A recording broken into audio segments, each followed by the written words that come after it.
Hello students, welcome to the channel of Vedanta classes. मैं Keval sir और आप सभी को जय श्री कृष्ण। कैसे आप सब लोग? एकदम बढ़िया।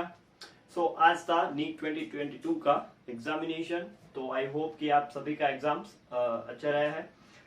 आज के इस लेक्चर में हम जो फिजिक्स का सॉल्यूशन है, नीट का फिजिक्स का सॉल्यूशन है, वो करने वाले हैं। बिना टाइम खराब किए चलिए सॉल्यूशन देखते हैं। जो क्वेश्चंस है वो आपको स्क्रीन के लेफ्ट साइड पे दिखेंगे, ठीक है, वन बाय वन, और उसको हम सॉल्व करेंगे। पहला क्वेश्चन देखते हैं। Match list one with list two. तो लिस्ट वन में यहाँ पे ए दिया है, दैट इज रेडियो वेव। फिर दूसरा दिया है माइक्रोवेव। फिर तीसरा दिया है इंफ्रारेड। और डी ऑप्शन दिया है एक्सरेज। तो अभी यहाँ पे देखो वेवलेंथ दी है, ठीक है, wavelength 10 power minus 10 meter, and the second is 10 power 2 meter, and third is 10 power minus 2, and the fourth is 10 power minus 4। तो अभी देखो शॉर्ट ट्रिक है इसका, रेडियो मिर्ची आई लव यू, ठीक है। फिर जेरोक्स जी।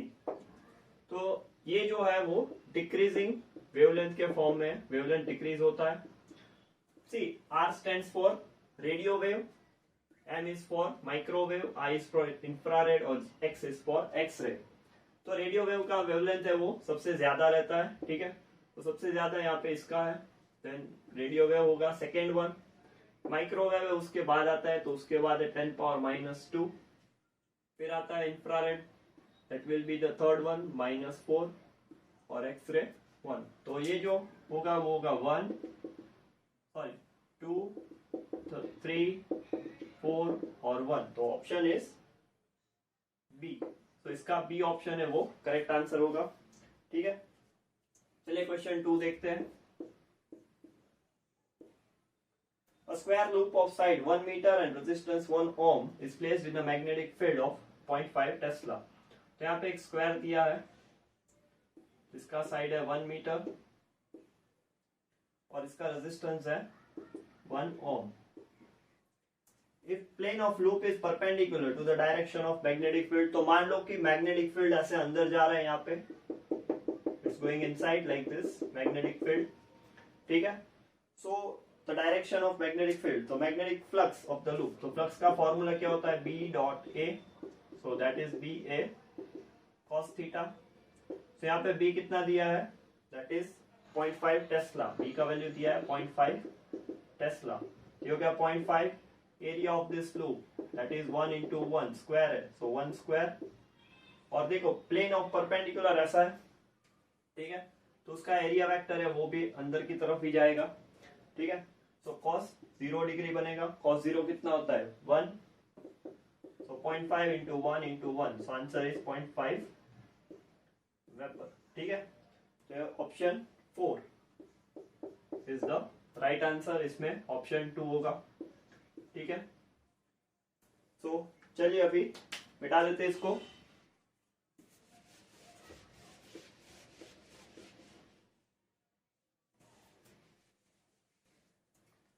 चलिए क्वेश्चन 3 आगे देखते हैं। Copper wire of length 10 meter and radius 10 power minus 2। So copper wire is of length 10 meter and radius दिया है 10 power minus 2 upon root pi meter। Resistance दिया है 10 ohm। The current density of the wire having the electric field strength 10 volt per meter। हमें current density चाहिए, that is I by A। So I is equal to V by R into A। और V क्या होता है, electric field into length, ठीक है। Electric field यानी potential gradient होता है। तो वोल्ट क्या होगा, electric field into length into R A. और यहाँ पे area that is equal to pi R square. तो ये सारे वैल्यूज है वो आपको दिए, आपको उसमें वैल्यूज को सब्स्टिट्यूट करना है।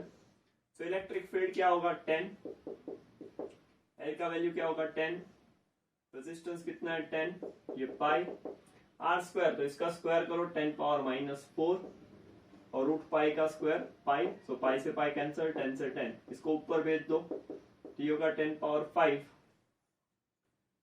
तो option B is the right answer. ठीक है, so second option is the right answer. ठीक है, 10⁻⁵ एम्पियर पर meter square.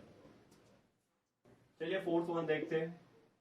A ratio of the radius of gyration of a thin uniform disk about an axis passing through its center and normal to its plane। तो इस तरह से radius of gyration of the disk about its diameter, तो इस तरह से, तो इसका जो रेडियस मोमेंट ऑफ इनर्शिया होता है वो होता है mr²/2 और उसको m के स्क्वायर के साथ इक्वेट कर दो क्योंकि आपको रेडियस ऑफ गायरेशन पूछा है। ठीक है, तो इसमें देखो k1 लेट्स से, तो उसका वैल्यू क्या आएगा, m से m cancer, it will be r/√2। इसका मोमेंट ऑफ इनर्शिया होगा mr²/4, so that is equal to mk²/2। so m से m कैंसर, k2 का वैल्यू क्या आएगा इसमें r/2। तो इसका रेशियो निकालना है, तो निकाल लेते हैं r/√2 upon r/2। so r से r cancer, 2/√2, so √2/1 is the right answer. ये हो गया k1/k2। तो option 4 that is the correct option. ठीक है,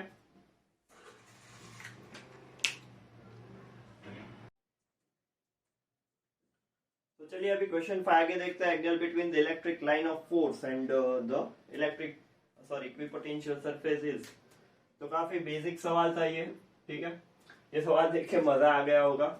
ठीक है, क्योंकि ये बहुत ही कॉमन सवाल है। इक्विपोटेंशियल सरफेस और जो इलेक्ट्रिक फील्ड होता है वो हमेशा 90 डिग्री पे होता है। तो option 1 is the right answer, that is 90 degree. चलिए 6 देखते हैं। Plane angle and solid angle have, देखो प्लेन एंगल और सॉलिड एंगल वो दोनों जो है, plane angle and solid angle, ठीक है, उनके पास यूनिट होता है। इसका रेडियन होता है, इसका स्टेरेडियन होता है, बट डायमेंशन नहीं होता। ठीक है, they have unit but no dimension. तो ये ऑप्शन कौन सा है, option 3, that is the right answer. चलिए 7 देखते हैं। Angular speed of a flywheel moving with a uniform angular acceleration changes from 1200 RPM to 3120 RPM. तो चलिए इसको सॉल्व करते हैं। देखो आरपीएम दिया हमें, सो फाइंड करना angular acceleration. Angular acceleration delta omega by delta T. तो डेल्टा ओमेगा क्या होगा, दैट इज 3120 माइनस 1200। इसका डिफरेंस ले लेते हैं 1920 आरपीएम। तो आरपीएम को हमें रेडियन पर सेकंड में कन्वर्ट करना होगा। सो 1920 into 2 pi radian upon minute है, मिनट यानी 60 सेकेंड्स, यहाँ पे ले लो 60 सेकेंड्स। ठीक है, तो अभी टाइम दिया होगा क्वेश्चन में, दैट इज 16 सेकेंड्स।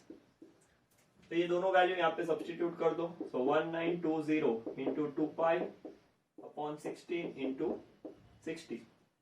चलिए 0 से 0 कैंसिल, 6 1 32, दैट इज 1 2 और ये होगा 4 पाई। तो इसका आंसर जो आ रहा है वो आ रहा है 4 pi. Option 4 is the right answer. ठीक है, चलिए फिर 8 क्वेश्चन देखते हैं। Two resistors of resistance that is 100 ohm and 200 ohm are connected in parallel। देखो इन दोनों को पैरेलल में कनेक्ट किया है। ठीक है, इस तरह से, और let's say battery of voltage V को हम लगा देते हैं इसको। तो देखो R1 है यहाँ पे 100 ओम है, R2 यहाँ पे 200 ओम है। ठीक है, अभी देखो पैरेलल में लगा इसलिए वोल्टेज सेम होगा, दोनों के पास V वोल्ट जाएगा, करंट विल बी चेंज्ड। ठीक है, करंट डिवाइड हो जाएगा वहां पे। तो जो हीट है हमें उसका रेशियो फाइंड करना है। So H is equal to I²RT। ये फॉर्मूला आप नहीं यूज कर सकते क्योंकि I कांस्टेंट नहीं है। H is equal to V² by R into T। ये फॉर्मूला आप लगा सकते हो क्योंकि वोल्टेज कांस्टेंट है, टाइम वैसे भी है। तो H1 बाई H2 तो इनवर्सली प्रोपोर्शनल होगा रेजिस्टेंस से हीट। ठीक है, पैरेलल में ये होगा R2 by R1। so that is equal to 200 upon 100, so answer will be 2:1. तो ऑप्शन कौन सा है? Fourth option, fourth is the right answer. ठीक है, चलिए मिटा देते हैं।